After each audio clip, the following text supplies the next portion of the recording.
शाश्वतं परमानन्दम्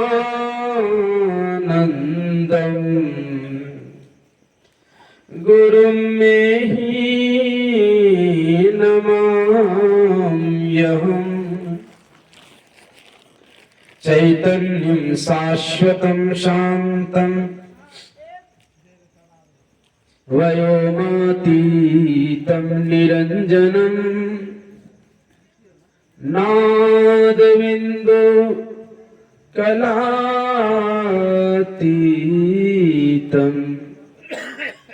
तस्मै श्री गुरवे नमः। धन्य धन्य सतगुरु सुखदा महिमा कही न जाय। जो कछु कहूँ तुम्हारी कृपा मोते कछु न बसाय। मोते कछु न बसाय। संतों महापुरुषों के परम पावन पावन चरणों में कोटि कोटि नमन। मंचासीन श्रद्धेय स्वामी खगेशानंद जी महाराज एवं मंचस्थ ब्रह्मचारी द्वय, उपस्थित भक्त वृंद, सत्संग प्रेमी महानुभावों, माताओं तथा बहनों, सबों को नमन है और निवेदन है एक बार जय जयकार करें प्रेम से और जोर से। श्री सद्गुरु महाराज की जय। बगल में कोई मोबाइल बजा रहा है, आजकल सबके पास मोबाइल है। कोई युवक अगर मोबाइल बजा रहे हैं, भाई थोड़ा देर बंद करो, आपके गांव की प्रतिष्ठा है। क्योंकि मोबाइल अभी सबके पास है, सब कोई बजा सकता है। अगर आप ही कोई अच्छा आयोजन करेंगे, शुभानुष्ठान करेंगे, पूजा पाठ करेंगे और बगल में कोई दूसरा संगीत बजाएगा तो खराब लगेगा। इसलिए जिस तरह से शास्त्र कहता है, अपने लिए जो नहीं चाहते हैं औरों के लिए ना करें। जी, जितनी शांति की व्यवस्था में योगदान दे सकें दें, इसी में आपकी भलाई है। अब कुर्सी जो खींच ले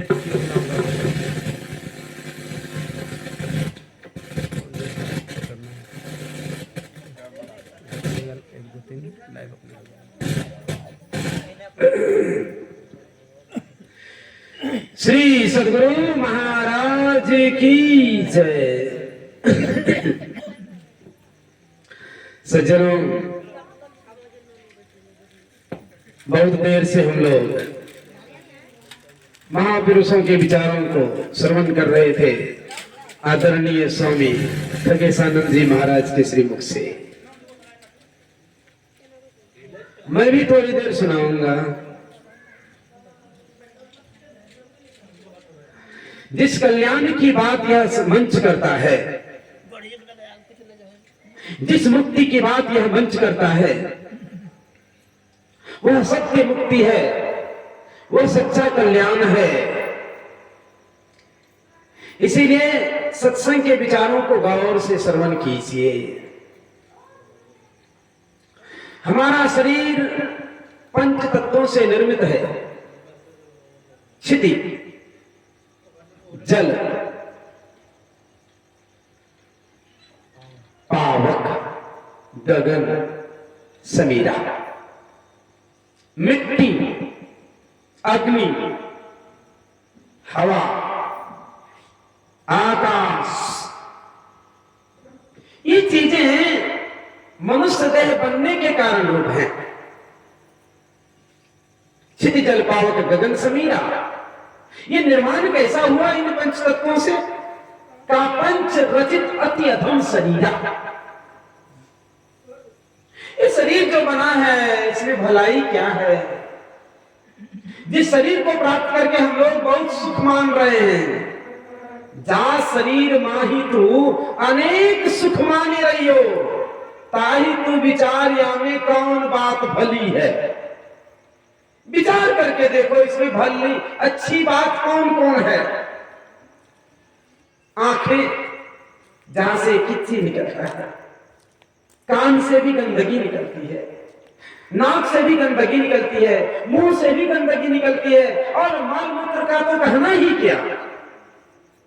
गुरु महाराज कहने की कृपा के तन 9 द्वार हो रामा, पिंडस्थ जो 9 दरवाजे हैं, अति ही मलिन हो ठामा, ये अच्छी जगह नहीं है, इसीलिए पिंड में मत रहो। इसका प्रत्याग कर ब्रह्मांड की स्थिति किस तरह से प्राप्त होती है, किस तरह से हमारी यात्रा उच्चता की ओर होगी, ये बातें सुनाई जाती है संत मत के मंच से। हमारा शरीर यानी मनुष्य का शरीर एयरपोर्ट की भांति है, हवाई अड्डा जैसा हमारा शरीर है। इस एयरपोर्ट से, इस हवाई अड्डे से 3 रूट में, 3 दिशा में फ्लाइटें उड़ती हैं।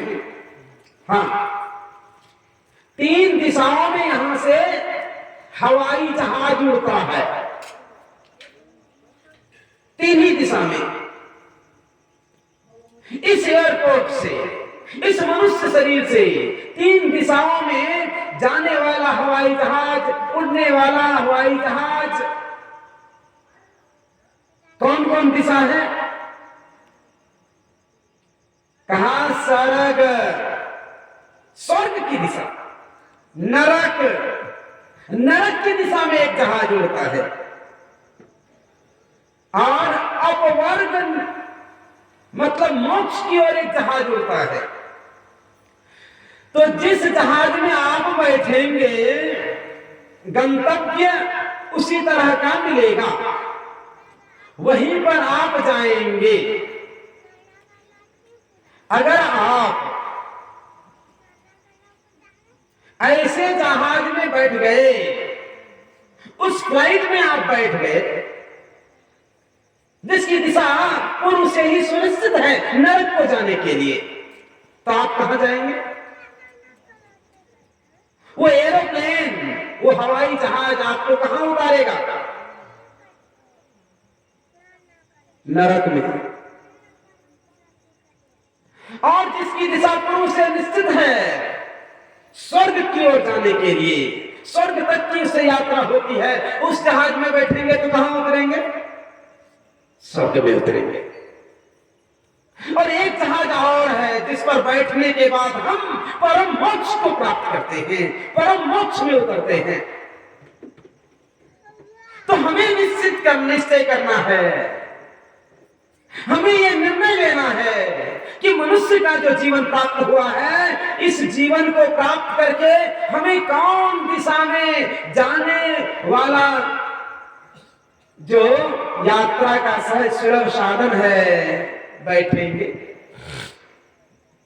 याद कीजिए, मनुष्य का जीवन प्राप्त करके यदि आप भक्षा का ज्ञान नहीं रखेंगे, अपेय का पान करेंगे, मतलब मनुष्य का जीवन प्राप्त करके अगर आप मांस मछली अंडा आदि सेवन करेंगे, नशीली चीजों का सेवन करेंगे, दारू, गांजा, भांग, अफीम, ताड़ी, चंडू, मदक, कोकीन और तंबाकू, तंबाकू का अर्थ जिसमें दिया जाता है पुड़िया, पान पराग, राजनिवास, तिरंगा और नए नए नामों से जो भी कंपनियां निकालेंगी, ये सारी चीजें त्याज्य हैं। ये जीवन को अपवित्र करता है और भी कुछ कर्तव्य है जो अपकर्म कहा जाता है। जुआ खेलना, चोरी करना, व्यभिचार करना, ये सारी बातें त्याज्य हैं। संत मत का मंच कहता है व्यभिचार, चोरी, नशा, हिंसा और झूठ, इनका अनुसरण करेंगे हम, इसी में पड़े रहेंगे हम, तो हमारी यात्रा किधर होगी? मतलब जो नहीं खाना चाहिए खाएंगे, जो नहीं पीना चाहिए पिएंगे, जो नहीं करना चाहिए करेंगे। तो आप विश्वास कर लीजिए कि आप उस जहाज में बैठ गए, जो जहाज, जो एरोप्लेन, जो हवाई जहाज नरक की ओर जाता है। आप उस सीढ़ी में पर कदम रख दिए, जो नरक की ओर जाने वाली सीढ़ी है। प्रभु ईसा मसीह ने बड़ा सुंदर कहा है कि चौड़ा और चाकर वह मार्ग है जो दुख को जाता है, जो नरक को जाता है, जो अशांति को जाता है, और वह चौड़ा चाकर मार्ग है, इसीलिए उसमें बहुत लोग जाते हैं। लेकिन बारीक है वो मार्ग, सकरा है वो रास्ता, महीन है वो पथ, जो पथ शांति को जाता है, जो चिर विश्रांति को जाता है, जो ईश्वर को जाता है, जो परमात्मा को जाता है, वो बड़ा बारीक रास्ता है। तो निर्णय हम आपको लेना है कि कहां जाएंगे हम आप। मनुष्य का जीवन प्राप्त करके कई लोगों ने यह निर्णय लिया सत्संग श्रवण करके कि ठीक है भाई, मांस मछली अंडा आदि सेवन नहीं करना चाहिए, नशीली चीजों का सेवन नहीं करना चाहिए, छोड़ दिया। लेकिन दीक्षा नहीं लिया, लेकिन ज्ञान नहीं सीखा, ईश्वर भक्ति का तरीका नहीं सीखा, गुरु धारण नहीं किया, अपने जीवन की बागडोर को गुरु के हाथ में नहीं सौंपा। मैं तो नहीं खाता हूं। शास्त्र कहता है सोपान भूतम मोक्षस्य मानुष्यम प्राप्य दुर्लभम यस्तार्यति नात्मानां तस्मात् पापतरो अतर्कः। मनुष्य का जीवन प्राप्त करके, मनुष्य का जीवन कैसा है? कहा सोपान भूतम मोक्षस्य, और मोक्ष की सीढ़ी है यह शरीर, कोई साधारण नहीं है। लेकिन मुक्ति प्राप्त करने के लिए हम लोग क्या करते हैं? कई तरह के शुभानुष्ठान करते हैं, कई तरह की पूजाओं का हम अनुसरण करते हैं, और पंडित जी को बुलाते हैं शुद्धि के लिए, और पंडित जी बढ़िया से मंत्र पढ़ देता है, अकाल मृत्यु हरणं सर्वव्याधि विनाशनं विष्णु चरणामृतं कृत्वा पुनर्जन्म न विद्यते। अकाल मृत्यु को हरण करने वाले, संपूर्ण व्याधि को नष्ट करने वाले भगवान विष्णु के चरणामृत का सेवन करने से पुनः जन्म नहीं होता है। और तांबे की लुटिया में तांबे का चम्मच छोटा सा होता है, चरणामृत पिला देते हैं, मुक्ति नहीं होती। हम जिस क्षेत्र में रहते हैं, हमारा जिस क्षेत्र में घर है, निवास है, यह मंदराचल क्षेत्र कहा जाता है।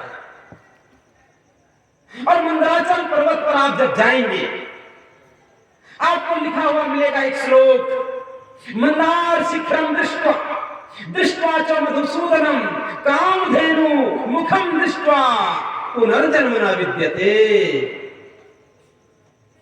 मंदार के शिखर का दर्शन कर लीजिए, मंदार शिखरम दृष्ट्वा, कहा दृष्ट्वा च मधुसूदनम, और आकर मधुसूदन मंदिर में भगवान का दर्शन कर लीजिए।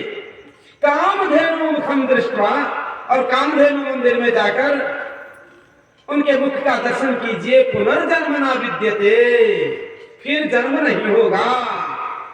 तब तो इतना अगर सहज होगा मोक्ष, इतनी सहज अगर मुक्ति होती तो कोई भी प्राप्त कर लेते। धन्वंतरी का इकलौता बेटा जब मर गया, बहुत बड़े वैद्य थे, इकलौता बेटा की मृत्यु, संपूर्ण व्याधियों के प्रयोग के उपरांत भी जीवन का रक्षण नहीं हो पाया। तब सोचा जब मेरे काम की औषधियां नहीं है तो किनके काम की होंगी? जब मेरा नहीं बच सका तो औरों का क्या बचेगा? गट्ठर बांधते हैं, पोटली बांधते हैं, सर पर उठाते हैं और दरिया में फेंकने को चल देते हैं। आकाशवाणी होती है, धन्वंतरी पुत्र ऐसी गलती मत करो। ये औषधियां निष्क्रिय नहीं है, ये औषधियां शक्तिहीन नहीं हुई, ये अत्यंत प्रभावशाली हैं। पुत्र औषधि बीमारी की होती है, मृत्यु की औषधि नहीं होती। और विश्वास नहीं है तो अमुक अमुक औषधियों का मिश्रण करके तुम जल में फेंक के देखो, प्रभाव है या नहीं। प्रैक्टिकल किया और जैसे जल में फेंका, औषधि जैसे फेंकी गई, जल तुरंत बर्फ हो गया, जम गया पानी। धन्वंतरि ने बड़ा सुंदर कहा है, अच्युतांत गोविंद नामोच्चारण भेषजाद नश्यन्ति सकलाः रोगाः सत्यम सत्यम वदाम्यहम्। मैं सच सच कहता हूं, जब अज्ञानता की पट्टी ढीली हुई, ज्ञान की चक्षु जब खुलती है, ज्ञान की आंखें जब खुलती हैं, सत्याभास जब होता है, जब सत्यानुसरण की प्रवृत्ति जाग उठती है, जब सत्य का अनुसरण करते हैं, जब सत्य का अनुभव करते हैं, तो वे लिखते हैं अच्युतांत गोविंद नामोच्चारण भेषजाद नश्यन्ति सकलाः रोगाः सत्यम सत्यम वदाम्यहम्।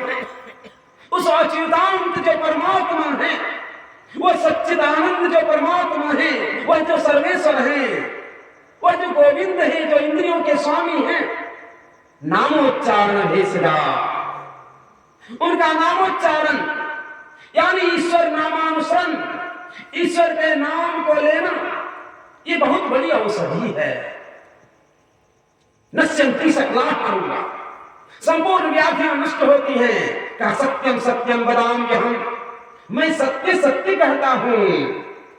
इसीलिए ईश्वर की भक्ति होनी चाहिए जीवन में, ईश्वर का भजन सबको करना चाहिए। निमित्त कल्याण, कल्याण इतना सहज नहीं है जितना सहज हम समझते हैं। मोक्ष इतना सहज नहीं है जितना सहज हम समझ बैठे हैं। बहुतेरे प्रयत्न करते हैं, बहुत से उपायों को करते हैं, लेकिन बाह्य भाव में किए गए उपायों का परिणाम तो होगा, मोक्ष नहीं मिलेगा। सद्गुरु के ज्ञान के बिना कल्याण नहीं होगा। तो शास्त्र कहता है सोपान भूतम मोक्षस्य, मनुष्य का जीवन मोक्ष की सीढ़ी है। मानुष्यम प्राप्य दुर्लभम, यह जो दुर्लभ मनुष्य का जीवन मिला है, इसके अंदर में मोक्ष का द्वार है। लेकिन बहुत लोग कहते हैं कि बाबा मैं मांस मछली अंडा आदि सेवन नहीं करता, बचपन से नहीं खाया, एकदम दुग्धादास हूं। दुग्धादास तो बकरियां भी होती है, दुग्धादास तो गाय भी और भैंस भी, घोड़े भी, ये सब मांस मछली खाने वाला प्राणी नहीं है। तो क्या इसका कल्याण हो जाएगा? नहीं। कहा रे मनुष्य का जीवन प्राप्त करके यस तार्यति नात्मानां, जो अपनी आत्मा के उद्धार के लिए प्रयास नहीं करता, पुरुषार्थ नहीं करता, यस तार्यति नात्मानां तस्मात् पाप तरो अत्र कहा। उससे बड़ा पापी कौन हो सकता है जो ऐसा जीवन प्राप्त करके इस जीवन को यूं ही गंवा रहा है। परम पूज्यपाद महर्षि साईं स्वामी जी महाराज ने बड़ा सुंदर कहा, प्रभु ने मानुष जन्म कैसा दिया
दुर्लभ है। किसके लिए? देवताओं के लिए। देवता इस शरीर को पाने के लिए तरसते हैं। इसीलिए शास्त्र कहता है मनुष्य का जीवन दुर्लभम मानुषो लोके, मनुष्य का जीवन प्राप्त करना बड़ा दुर्लभ है। दुर्लभम मानुषो देही, मनुष्य की देह दुर्लभ है।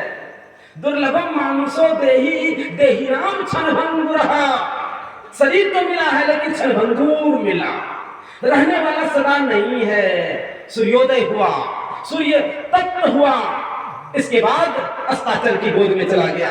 सुबह का बचपन हंसते देखा, दोपहर की मस्त जवानी, शाम का बुढ़ापा ढलते देखा, रात को खत्म कहानी। ये जीवन दर्शन है। नित्य प्रति भगवान सूर्योदय उदयाचल पर आते हैं और उद्दीप्त होते हैं। दोपहर की गर्मी पड़ती है और शाम को ढल जाना। ये नित्य उपदेश दे रहे हैं कि सज्जनों, भक्ति कर लो, भजन कर लो, जिसने तुम्हें मनुष्य का जीवन प्राप्त हुआ था, इस उद्देश्य को पूर्ण करने के लिए आरंभ करो। सद्गुरु का ज्ञान सीखो, ध्यान करो, क्योंकि तुम्हारा शरीर इसी तरह नहीं रहेगा जैसे मैं उगता हूं और अस्त हो जाता हूं। दुर्लभम मानुषो देही, भगवान शंकराचार्य कहते हैं देही नाम क्षणभंगुरः, क्षणभंगुर शरीर है। तत्रापि दुर्लभम मन्ये वैकुंठ तुर्य दर्शनम, अगर ईश्वर भक्तों का दर्शन मिल जाता है, संतों का समागम हो जाता है, तो सोना में सुगंधी है। शास्त्र कहता है दुर्लभम मानुषो देही, दुर्लभम मानुषो लोके, मुक्ति द्वारम पावित्रम, इसमें मुक्ति का द्वार है। जो सुन रहे थे भी हम लोग, साधन धाम, सारे साधन इस शरीर में हैं। इसीलिए ज्ञान संकलनी तंत्र के ऋषि ने बहुत सुंदर स्पष्ट कहा, देहस्थान सर्वविद्यास्य, देहस्थान सर्वदेवतः, देहस्थान सर्वतीर्थानि, गुरुवाक्य न लभ्यते। शरीर में सारी विद्याएं हैं, संपूर्ण तीर्थ हैं और सब देवी देवता इस शरीर के अंदर में है। इतना करके संतोष नहीं हुआ तो और आगे लिखा, ब्रह्मांड लक्षणम सर्व देह मध्य व्यवस्थितम साकारास्त विनश्यन्ति निराकारो न नश्यन्ति। जो ब्रह्मांड परिलक्षित हो रहा है, जो हम देख रहे हैं, अथवा जहां तक हमारी दृष्टि नहीं भी देख रही है, ब्रह्मांड लक्षणम सर्व देह मध्य व्यवस्थितम, सारा फिट, सारा सिस्टम हमारे शरीर के अंदर है। भगवान श्री कृष्ण की एक कथा में एक जगह सुना रहा था। बाल गोपाल को लेकर, छोटे से कन्हैया को गोद में लेकर माता जसोदा जमुना जी को गई जल भरने को, और जैसे पानी लेने के लिए अपने पात्र के साथ नीचे जाती है, सीढ़ियां उतरती हैं और जमुना जी में जैसे अपने पात्र को डुबाती हैं, एक सखी कहती है, रे जसोदा, तेरा लल्ला मिट्टी का ढेला खा रहा है। जसोदा उल्टे पांव लौटती है कि पुत्र कान्हा, तुमने मिट्टी खाई है। इशारे से भगवान ने कहा नहीं, लेकिन मुख में तो मिट्टी लगी हुई थी, हाथ में मिट्टी का ढेला था। माता कहती है, सच सच बताओ तुम मिट्टी खाए हो? तो कहा नहीं। अब माता कहती है, कौन पकड़ती है, लय लकुटिया त्रास दिखावे, छड़ी उठाती है और कहती है, मुख खोल, कमल मुख देखन दे जगदीश। भजन है, तेरे कमल सदृश मुख को देखन दे जगदीश, जरा मुख तो खोल पुत्र, देखने दे, तुम मिट्टी खाए हो। जैसे बाल गोपाल ने अपना मुख खोला, मुख के अंदर में मिट्टी नहीं, संपूर्ण चराचर प्राणी जो है सब कुछ देखा, शरीर के अंदर में सब कुछ देख लिया, लोक लोकांतर देखा, 33 कोटि देवी देवताओं को देखा, पहाड़ देखा, अष्टकुलाचल सप्त समुद्र, ब्रह्मपुरंदर दिनकर गुप्ता, सब कुछ देख लिया। 8 महाविस्तृत पहाड़, 7 महासागर, ब्रह्मा जी को देखा, इंद्र को देखा, रुद्र को देखा, सब कुछ मुख के अंदर में देखती है माता। यह लीला करने का मतलब बाल गोपाल का क्या था कि मेरा शरीर नहीं, सज्जनों सबके शरीर में सारा सिस्टम फिट है। यदि गुरु धारण कर लिया, गुरु का ज्ञान सीख लिया, अंतर्मुखी साधन को अपना लिया, अंतर पथ पर चलने का प्रयास किया, तो तुम्हें शरीर के अंदर में सारा सिस्टम दिखाई पड़ेगा। कौतुक देखें, शैल बना भूतल भूरि निधान, संपूर्ण संपूर्ण सृष्टि में, संपूर्ण जगत में, लोक लोकांतर में कौन सा कृत्य हो रहा है, कौन सी घटना घट रही है, सारा दृश्य आपके सामने। शीशे में अलमारी, शीशे की अलमारी में के अंदर रहने वाली मिठाई की तरह आप देख ले, हाँ, आप सब कुछ जान जाएंगे। जब यह कथा हमने एक जगह कही तो संपूर्ण गांव में कहिए कि एक ही वर्ग के लोग थे। तो एक सज्जन आया, बाबा ये कथा जो कहलो ना भगवान श्री कृष्ण के, बड़ा अच्छा लगले हमरा। तो मैंने कहा कि यह कथा क्यों अच्छी लगी आपको? वो कहता है कि हम भी ज्यादा में किए। हाँ, तो मुझे बहुत खुशी हुई इस बात से कि भगवान श्री कृष्ण को अपने जाति में जन्म लेने वाले समझा। मैंने कहा आप खैनी तो नहीं खाते हैं? कहा बाबा कभी कभी। मांस मछली तो नहीं खाते हैं? कहा बाबा कभी कभी। जुआ तो नहीं खेलते हैं? बाबा काली पूजा में। फिर भगवान श्री कृष्ण के खानदान को कैसे मानते हैं आप? जब पंडित जी गोत्र पूछते हैं हमारा, क्या आप किस गोत्र के हैं? हम जाह्नवी गोत्र, हम काश्यप गोत्र, हम भारद्वाज गोत्र, हम अंगिरा गोत्र। ऋषियों मुनियों उन महापुरुषों का नाम लेते हैं जो महापुरुष जीवन में पाप से अपने आप को परिशुद्ध कर लिए, जीवन में कभी पाप का आचरण नहीं किया, जिसने साधना की, जिसने भजन किया, जो अपने आप को देखा, अपने आप को देखकर परमात्मा को देखा, ईश्वर स्वरूप हो गए। उनके नाम की दुहाई देकर हम अपने कुल खानदान का गौरव मानते हैं। शास्त्र कहता है सचेत हो जाइए, पहचानिए अपने आप को, आइए अपनी ओर, देखिए अपनी लीला, अपने शरीर के अंदर में सारे चमत्कारों को देखिए। तो शरीर के अंदर में संपूर्ण ब्रह्मांड है। यह शरीर कोई साधारण नहीं, नर समान नहीं कवनियों देही, जीव चराचर चरचक जी। संपूर्ण चराचर प्राणी मनुष्य का शरीर प्राप्त करने के लिए तरसते हैं। सभी इच्छा रखते हैं कि मनुष्य का शरीर मिलता, लेकिन आज हमें मनुष्य का शरीर मिला है तो हम कमाना तो खाना, यार जिंदगी मिली है तो जीना ही पड़ेगा। अगर जहर जिंदगी है तो पीना ही पड़ेगा। ये हमारे कर्मों का परिणाम है, लेकिन हम संवार सकते हैं अपना भविष्य, हम अपना भविष्य उज्जवल बना सकते हैं, क्योंकि हमसे हमारी पीढ़ी चलती है। यह भी एक बात कहने की है। धर्म परायण सोई कुल त्राता, रामचरण जाकर मन राता। अरे धर्म परायण जो होता है, जो धर्मवान होता है, जो धर्ममय जीवन जीता है, जो अपने आप को पापों से बचाता है, छोटे छोटे क्षुद्र कर्मों को करके, नीच कर्मों को करके, हम मनुष्य जैसा शरीर प्राप्त करके अपने आप को हेय बना लेते हैं, वो अप्रतिष्ठित बना लेते हैं, पापी बना लेते हैं, नरक की यात्रा करते हैं। सोचिए आपको मनुष्य का शरीर क्यों मिला है?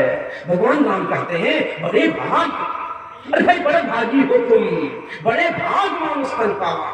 इस शरीर को प्राप्त करके यह बात समझ लो कि मोक्ष किसी दिशा में रखा हुआ नहीं है, अथवा किसी स्थान में रखा हुआ नहीं है, किसी ग्राम में रखा हुआ नहीं है। शास्त्र कहता है मोक्षम नहीं वासो अस्ति। मोक्ष का कोई निवास स्थान नहीं है कि अमुक गांव में मोक्ष रखा हुआ है जाके मिल लो। ना ग्रामांतर में नहीं किसी ग्राम में मोक्ष रखा हुआ है, किसी गांव में मोक्ष रखा हुआ है, उस गांव में चले जाएंगे मोक्ष मिल जाएगा, ऐसा नहीं। अज्ञान ग्रंथि हृदय आसो, ये अज्ञानता की जो ग्रंथि पड़ी है, हृदय जवानी का बहुविधि लागी। आंखों को बंद करके देखिए कौन सा बंधन आप पर पड़ा है, कैसी गांठ आप पर लगी है। खोलते नहीं खोल पाएंगे आप, टस से मस नहीं कर सकते आप, आपको कुछ दिखता नहीं है।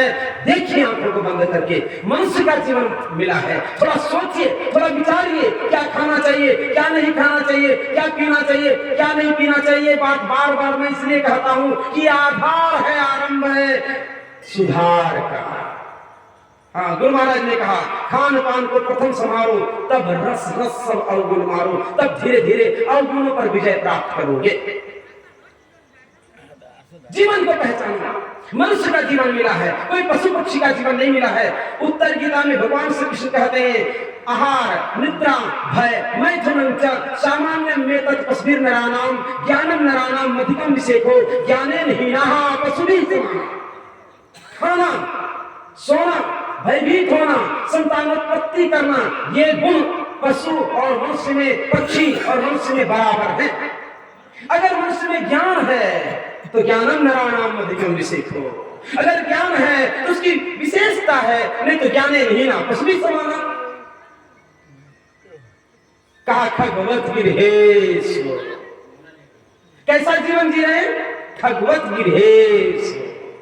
कैसा जीवन जी रहे? खगवत गिरहेश, मतलब घर में रहने वाली पक्षी की तरह से, घर में रहने वाली चिड़िया की तरह से हम लोग जी रहे हैं। कबूतर देखे कि नहीं, घर में रहने वाला, गोरैया घर में रहने वाली पक्षी है, वो वाला पक्षी है।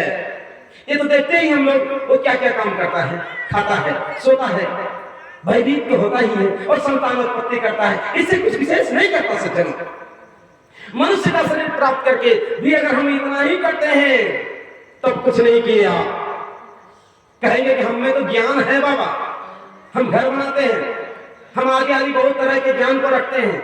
पशु भी घर बनाता है, पक्षी भी घर बनाता है। ये ज्ञान सामान्य ज्ञान है, ये ज्ञान आदि भौतिक ज्ञान है। इन ज्ञान से, इस ज्ञान से ऊपर उठिए, अध्यात्म विद्या को सीखिए, सीखिए ध्यान करने की विधि, सीखिए अपने अंदर की ऊर्जा को विकसित करने की विधि, सीखिए सुसुप्त चेतना को प्रखर करने की विधि, सीखिए सोई हुई जो चेतन वृत्ति है उसको जागृत करने की विधि। गुरु के पास जाइए, संत सद्गुरु के पास चाहिए। ये बात सुनेंगे कहां? सत्संग में। इसीलिए बिनु सत्संग विवेक ना होइए, बिना सत्संग के विवेक नहीं होगा। क्या करना चाहिए, क्या करना नहीं चाहिए, ये ज्ञान नहीं हो सकता है।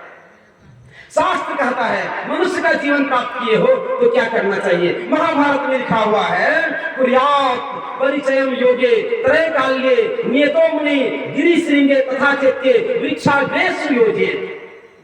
तीनों काल ध्यान करो, शांत एकांत जगह खोज लो। अब एक बात है, स्वामी रामकृष्ण परमहंस ने कहा ध्यान करना, क्योंकि ध्यान से ही कल्याण होगा, क्योंकि ध्यान से ही हम अंतर की यात्रा कर सकते हैं।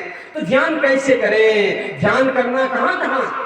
कहा ध्यान करना मन में। ध्यान कहां करेंगे? मन में। ध्यान कहां करना है? मन में। तो मन कहां रहता है? भीतर में। ध्यान कहां करेंगे? भीतर। ध्यान तो भीतर करेंगे, क्योंकि ध्यान करना मन में, और मन आपका भीतर रहता है। मन में ध्यान करना मतलब मन में मंत्र को दोहराना, मन में जप संबंधी रूप को दोहराना, मन को जप में, रूप ध्यान में लगा देना। हाँ, ध्यान करना मन में, मन आपके साथ रहता है, आप जहां जाते हैं वहां रहता है। इसलिए हर क्षण गुरु महाराज के पास एक सेठ जी आया और कहा कि आप कहते हैं मुक्ति के लिए, कल्याण के लिए, मनुष्य जीवन सफल बनाने के लिए दीक्षा लो, ध्यान करो, भजन करो, स्तुति करो, प्रार्थना करो, भलाई करो। ये बातें जो कहते हैं मैं तो बहुत करता हूं। कहा कि क्या करते हो? कहा कि मैं बहुत बड़ी बावलियां खुदवा देता हूं गरीबों की बस्तियों में, जल की व्यवस्था करता हूं, पानी की व्यवस्था करता हूं, तो मुझे कुछ भी लाभ नहीं मिलेगा। क्या मुझे मोक्ष नहीं मिल सकता? गुरु महाराज ने कहा मोक्ष नहीं मिल सकता। हाँ, मोक्ष नहीं मिल सकता, सब कुछ मिलेगा। जल की व्यवस्था किए हो, जल मिलेगा, पानी की व्यवस्था किए हो, पानी मिलेगा, अथाह जल राशि मिलेगी, अथाह पानी मिलेगा, समुद्र मिलेगा, समुद्र में जन्म होगा, वेल जैसी बड़ी मछली बनोगे, बड़ी बड़ी मछलियों का शरीर मिलेगा, जलीय जंतु, जलीय जीव का शरीर मिलेगा, लेकिन मनुष्य का शरीर नहीं मिलेगा। इसलिए मनुष्य जीवन बार बार नरदेह नहीं यहाँ वीर रे, चेत सके तो चेत कहे कबीर रे। मनुष्य का जीवन मिला है, मानुष जन्म अनमोल रे, माटी में ना रोल रे, अब जो मिला है फिर ना मिलेगा, कभी नहीं कभी नहीं कभी नहीं रे। तो इसलिए मनुष्य का जीवन मिला है। ध्यान करने की विधि, त्रैकाल साधना कैसे की जाती है, गुरु से सीखना होगा।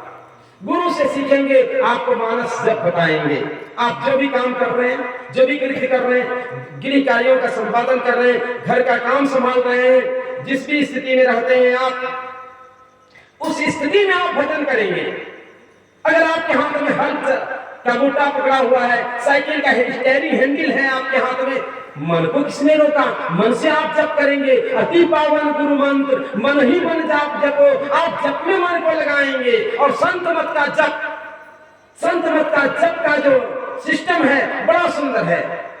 पूछा है महादेवी ने भगवान शंकर से, आप तो बहुत मंत्रों के मंत्र द्रष्टा हैं, 7 करोड़ मंत्र आप बताते हैं, इतने बड़े मंत्र द्रष्टा हैं, बताइए कल्याण किससे होगा? भगवान शंकर कहते हैं 7 कोटि महामंत्रा चित्त विभ्रंशकारका एक एव महामंत्र गुरु नित्य अक्षर द्वयम। यह 2 अक्षर वाला जो गुरु मंत्र जो गुरु से मिलता है, यह एकाग्रता में सबसे बड़ा बल है। इसे लोग एकाग्र होते हैं, अंतर्मुखी होते हैं। और जो मंत्र है चित्त को विभ्रंश करने वाला, चित्त को फैलाने वाला, वृत्ति को जगत में पसारने का कारण रूप है। कहा कि नहीं समझी, थोड़ा और कहिए। का मंत्र राज इदम देवी गुरु नित्य अक्षर द्वयम स्मृति वेद पुराणम सारमेव न संशय। का स्मृति वेद पुराण की साक्षी देकर मैं कहता हूं कि यह जो 2 अक्षर वाला गुरु मंत्र है, मंत्र जगत का राजा है। तो आप गुरु के पास जाएंगे, मने मन जपने की विधि बताएंगे, एक नाम का जप, एक रूप का ध्यान बताएंगे। एक नाम का जपने से एक रूप का ध्यान होगा ही। एक व्यक्ति का स्मरण करते हैं तो उस व्यक्ति का चेहरा सामने आता ही है, यह मानस ध्यान है। तो मानस जप और मानस ध्यान करने से, ये 2 क्रियाओं के करने से आपके अंदर में इतनी ऊर्जा आ जाती है, इतना सिमटाव हो जाता है कि दृष्टि योग करने की आप में प्रबल क्षमता होगी। और दृष्टि धाराएं अगर केंद्रित हो गई आपकी, तो विश्वास कीजिए आपके जीवन का लक्ष्य आपको प्राप्त हो जाएगा। शास्त्र कहता है कि यत्र गत्वा न शोचन्ति व्यथन्ति चरन्ति वा तदहं स्थानं मनन्त्यं मार्गदर्शयामि कलेवरम। जो जन्मों से भूख है, शांति की भूख, स्थिर विश्रांति की भूख, एक ऐसा सुख जो जीवन में लगे और जीवन से कभी दूर ना हो। हम तो यही चाहते हैं ना, ऐसी को चाह कर LIC करवाते हैं ना, जीवन बीमा कैलेंडर में लिखा रहता है जीवन के साथ भी, जीवन के बाद भी, मरने के बाद किसी को भेजा है। गुरु नानक देव जी महाराज ने बादशाह से कहा, मैं तो बूढ़ा हो गया और शरीर छोड़ने वाला हूँ, जरा सा सुई मेरी छोटी सी है, इसको ले लो। कहा इसको लेके क्या करूंगा? कहा कि मैं जा रहा हूँ, आपको शरीर छोड़ूंगा कुछ दिन में, सो आप आएंगे तो लेते आएंगे, क्योंकि आपका शरीर सशक्त है, मजबूत है, पहलवान है। कहा कि कैसे फकीर हो, कैसे बाबा जी बन गए, इतना भी पता नहीं है। ये एक सुई क्या, एक कतरा भी उस महायात्रा में काम नहीं आता, वहां पर कुछ भी लेके नहीं जाते। कहा राजन, जब कुछ भी लेके नहीं जाते, बादशाह यदि वहां पर कुछ भी लेके नहीं जाते, तो संग्रह करने के लिए तुम जो इतना परेशान कर रहे हो जनता को, क्यों? भाव कहने का यह है कि जीवन के साथ और जीवन के बाद को सुखी बनाना चाहते हैं तो संत सद्गुरु का ब्रह्म ज्ञान सीखिए। इसी ज्ञान का, इसी संस्कार का प्रभाव होगा कि जीवन के साथ आपको शांति मिलेगी, जीवन के बाद आपको शांति मिलेगी। यह संस्कार आपको छोड़ेगा नहीं। अर्जुन ने पूछा है कि अगर शरीर छूट गया, आप कहते हैं जीवन सूत्र प्राप्त करो गुरु से दीक्षा लिया, थोड़ा भजन किया, शरीर छूट गया, क्या उसकी अधोगति होगी? श्रीमद् भगवत गीता के 6वें अध्याय के अंतिम चरण में भगवान श्री कृष्ण कहते हैं, प्राप्य पुण्य के ताम लोकानुसित्वा शाश्वती समा सुचिनाम श्रीमताम के हे योग भ्रष्ट भी जायते अथवा योगी नाम अतुले भवति धीमता में तद्धि दुर्लभतरम लोके जन्म यदि विषम। अरे स्वर्ग का महासुख भोगोगे शरीर छूटने के बाद, शरीर छूटने के बाद स्वर्ग का महासुख भोगोपरांत अगर कोई शरीर होगा तो दूसरा शरीर हो नहीं सकता, क्योंकि इस दिव्य संस्कार को, इस अव्याहत अटूट को, अविच्छिन्न परंपरा से जुड़ने वाले जीव की अधोगति इसलिए नहीं होती है। नेहा भी कर्मा स्वस्ति प्रतिवायो में विद्यते सर्वमत्स्य धर्मस्य त्रायते महतो भया। यह थोड़ा सा धर्म, यह थोड़ी सी साधना के बल से आप आगे कोई शरीर पाएंगे तो मनुष्य का शरीर पाएंगे, क्योंकि सिंह का दूध चांदी के पात्र में नहीं टिक सकता है, सोना के पात्र में ही टिकेगा, लोहे के पात्र में भी डालिए, अन्य कोई धातु का पात्र हो, कटोरा हो, छेद कर जाएगा, लेकिन स्वर्ण पात्र को छेद नहीं कर सकता। उसी तरह से संस्कार को संभालने की योग्यता, क्षमता एकमात्र मनुष्य शरीर में ही है। तो बारंबार मनुष्य का शरीर मिलेगा, फिर अगर भजन नहीं पूरा हुआ, फिर स्वर्ग, फिर मनुष्य शरीर, लाभ ही लाभ है। इसीलिए संत सद्गुरु का ज्ञान सीखिए और नित्य नियम पूर्वक ध्यान कीजिए। ये ध्यान क्या है? वही तो मानस ध्यान। इसके बाद स्वच्छ आकाश में गुरु इंगित स्थान पर अपने दृष्टि को रखने की चेष्टा करना। यह जो अंधकार का मंडल है, इसको अभी तक कोई अमीर पैदा नहीं हुआ जो नाप के बता दे कि इतना लंबा चौड़ा है।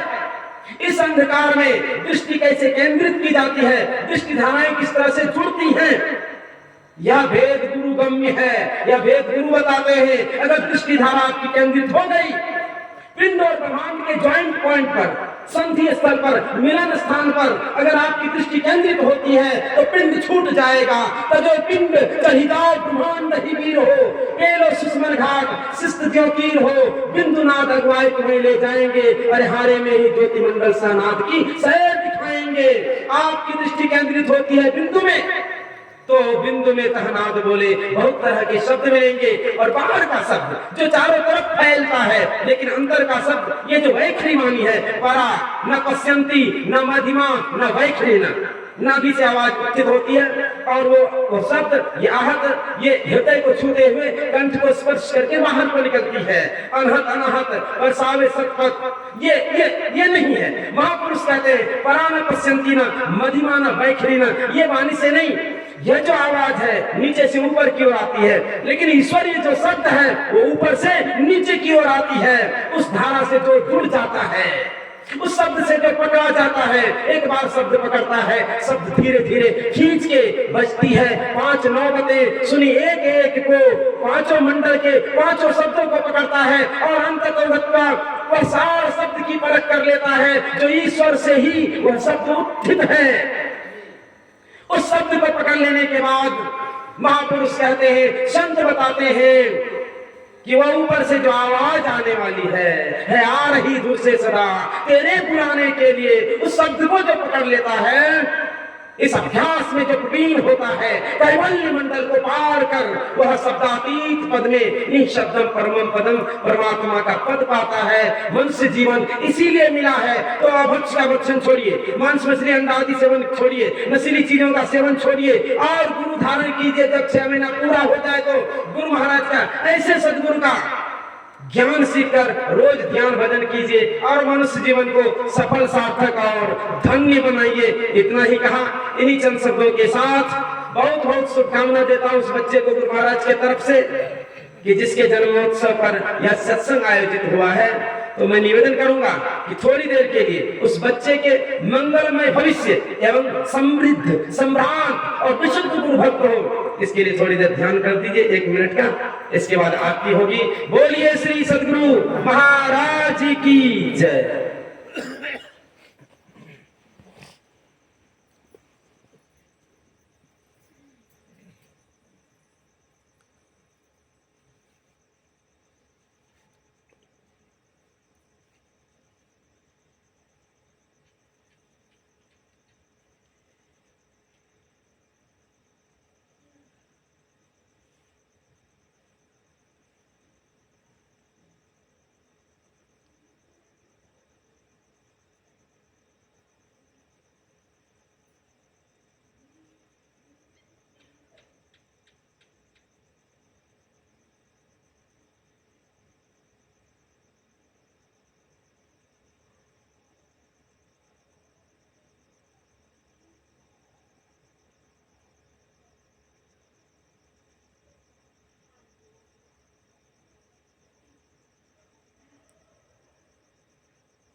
श्री सद्गुरु महाराज की जय।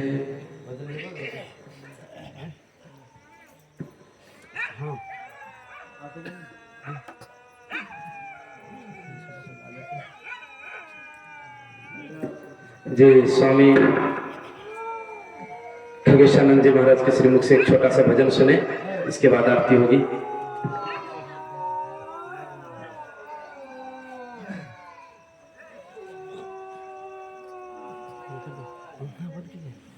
चालू है।